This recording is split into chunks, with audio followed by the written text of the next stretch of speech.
You're watching SBA Today. With all the latest news, stories, and advice, here are your hosts, Paul Long and Tanya Mazurek.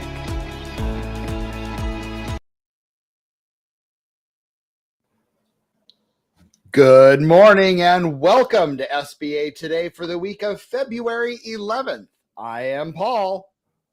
And I am Tanya, and today we're dipping our toes into the current situation with the government when it comes to SBA lending.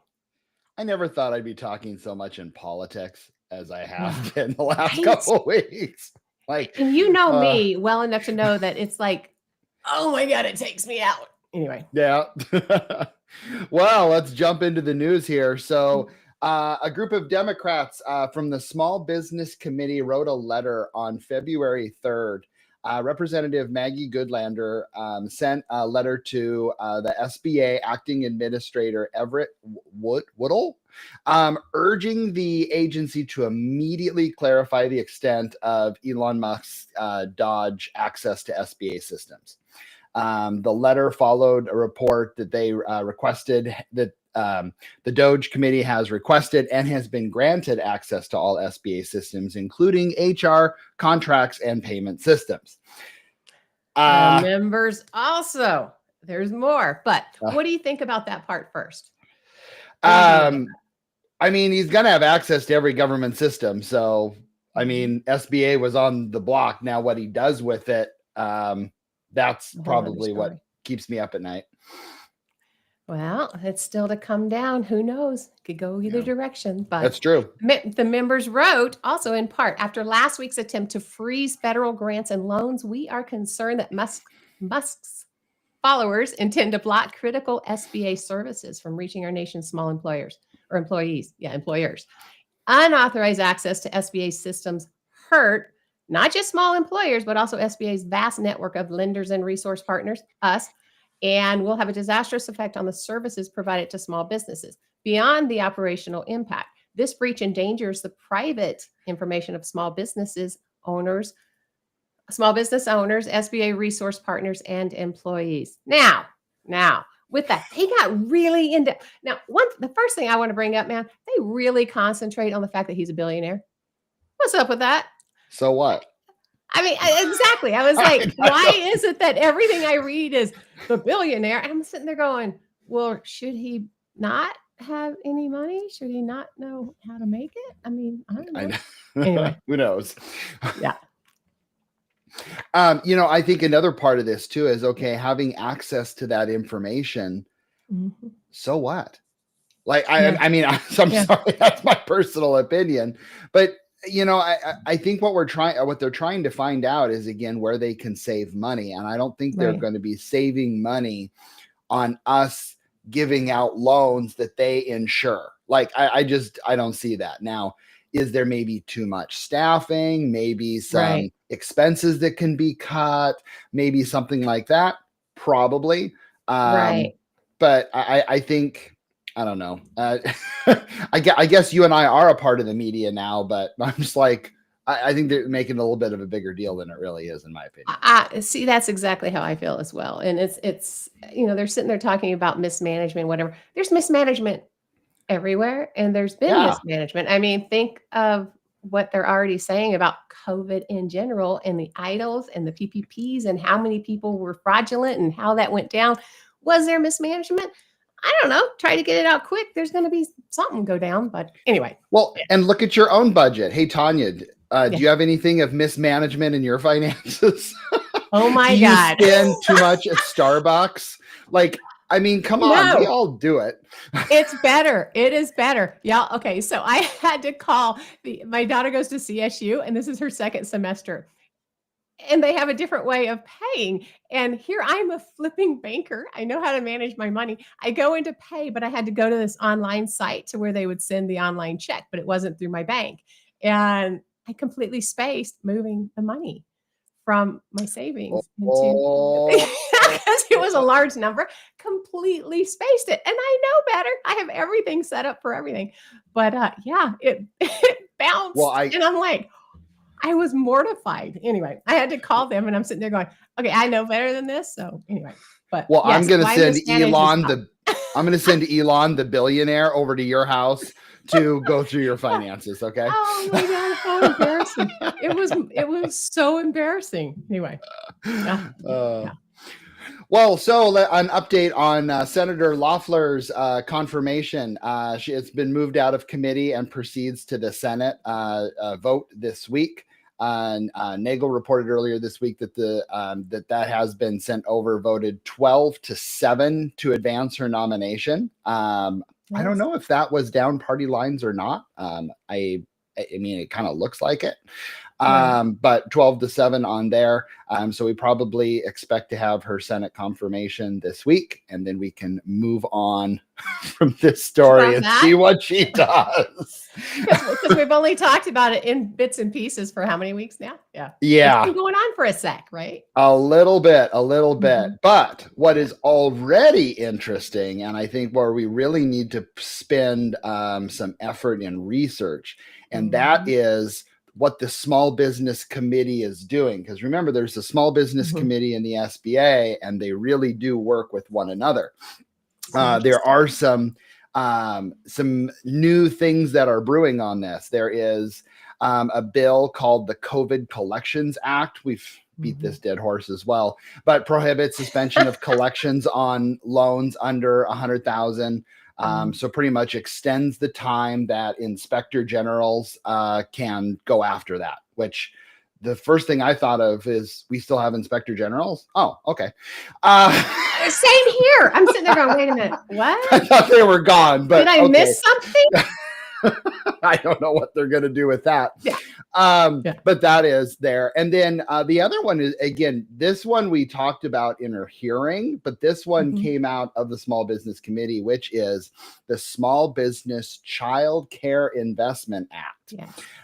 It qualifies nonprofit childcare businesses to be eligible for 7A and 504 loans. So if you're a 501c3 nonprofit that provides birth to compulsory childcare. Compulsory childcare. I'm sorry. Hold on a second. I have to Google that word. I'm too stupid to know what that one is. But okay, I assume that means kindergarten or preschool, right? Like, okay, sounds good. Yeah. Well, I have to ask AI. Exactly. But they provide care for school-age children outside of school hours, etc.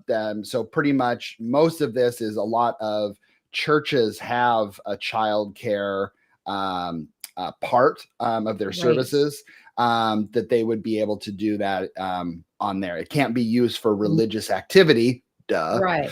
I didn't know that churches can because of the religious activity piece. Because if it's a religious nonprofit though, and they are in any way, shape, or form having any piece of the religious in it, I don't think they qualify, do they? Well, we'll find out. But the way that I took it as is, if churches want to do that, they can, and they can be eligible. The only thing I've noticed is I've looked at financing before for those types of, and usually it's not a separate entity of the church. It's all under the church. So it'll be interesting to say, okay, here's your money, but no, you can't use that on Jesus. Like, what do you? How do you split it out? I mean, I don't know. I'm like, wait a minute. So then they're no longer a religious nonprofit. So I don't know how that's going to work. Who knows? Right? But when they mentioned that during the nomination hearing, I'm like, okay, well, they're trying hard for that one. So we'll see what happens from that. But that could definitely affect us here. Another bill that provides that only loans over 500,000 will require to have a personal guarantee, while loans 500 under will not require personal guarantees. Okay, now if everyone's like, what, Paul, do you want to say that again? I will. The bill further provides that only loans over 500,000 would have a personal guarantee. Now, but wait a minute. I think that's talking about the nonprofits. I think that's only talking about the nonprofits.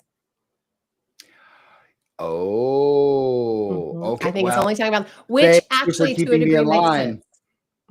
Okay, so that actually makes a lot more sense too then with that. So, well, okay, that's I know. Cool. I read it all the right, same guys, way. to get you all excited. Is that for us? No.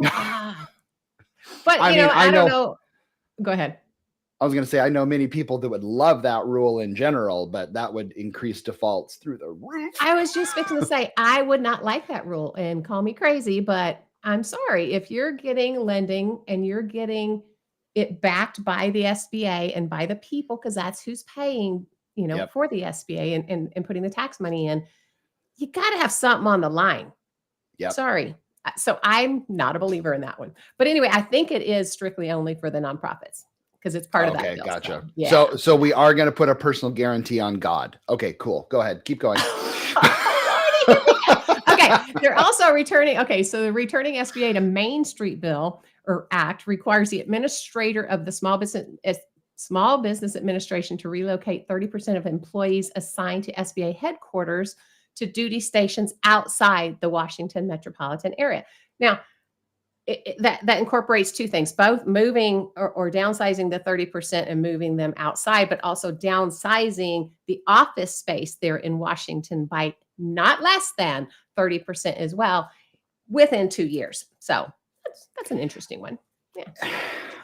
I mean, I guess I see the overall thing on that, but Yeah. if you live in the Washington metropolitan area, then you probably want to work there, maybe. But I don't know. I just whatever. I just sit back and eat my popcorn and see what happens in life. Keep watching what's happening. Keep watching what's happening. I'm like, oh boy, you're eating popcorn. I'm eating candy. Yeah. Oh, okay. All right. So the Disaster Loan Accountability and Reform Act is the next one. It creates monthly disaster loan report requirements, funding request requirements, limitations on SBA regulations that may not be issued by SBA to increase cost of disaster loans, and other measures aimed to improve accountability in the disaster loan program. One of the funny things I read in that one, well, maybe it's not funny, but the administrator cannot fly or travel somewhere without putting in documentation of where they're traveling and why and stuff like that. It's like, so they have been? I mean, that's a real, wow. I'm like, okay, that's very interesting. I know some of the nuances of these things. It's like, I really had to read it like multi times. And then of course I was like, I don't understand it, but whatever. I don't know. These are bills. Some of them? I mean, I saw a lot of this coming. I think we're really going to start seeing once Kelly's in, that we're going to start seeing movement in certain things, especially the Small Business Committee. I was talking to a broker yesterday, and he was like, well, God, there's so many things that are going on. And what do you see that's changing in SBA? And I'm like, everything. Everything. Yeah. Like, it's just, he's like, well, what do you mean? We're talking about asset and stock sales and partial buyouts and all that type stuff. And, partial buyouts, I think those are here to stay. But I think some of the loosey-goosey rules that the Small Business Committee had heartburn over, I think will eventually come back with here in the next few years. So those lenders who of them need to be. Some of them need to be backtracked a bit. They do. And I always tell people, if I followed the SOP to the law, I'd be out of business in 10 minutes. It's not. Oh, did he say that out loud? Sure did. It's interpretation. It is interpretation. There's too many times that I have had an interpretation of it and somebody else has had a different one. One would have gone, no, it's not eligible. And me, I'm like, but I think it is. And we had to go all the way up the line to find out if it was or it wasn't. I won. Yep. Oh. It's called 7A questions at SBA.gov. Oh, or even further than that. Oh no, I took it all the way up to the top. Oh yeah. Dang. We had to get some top of the line review and some something that came back that was incorrect. Anyway, all good. But I don't know, guys. All right. That's it for this week. So please join us next week, actually, on Tuesday mornings, 9 a.m. Mountain Standard Time, on LinkedIn and or YouTube. And or for your convenience, you can go find us on any of the streaming platforms where you get your podcast. While you are there, go look at some of our previous episodes or any of our family of podcasts, the Art of SBA Lending and or the BDO Show. Follow us, share with your network. Smash that like button down below if you like what you're doing to let us know that you like what you're doing. Remember, Paul and I really care about you. We care about the industry. So if you've got anything for us as far as a topic and or questions, reach out to either us on LinkedIn. And hey, other than that, rise up with your big bad selves and go sell. All right. See you See you next guys week. later. All right. See ya.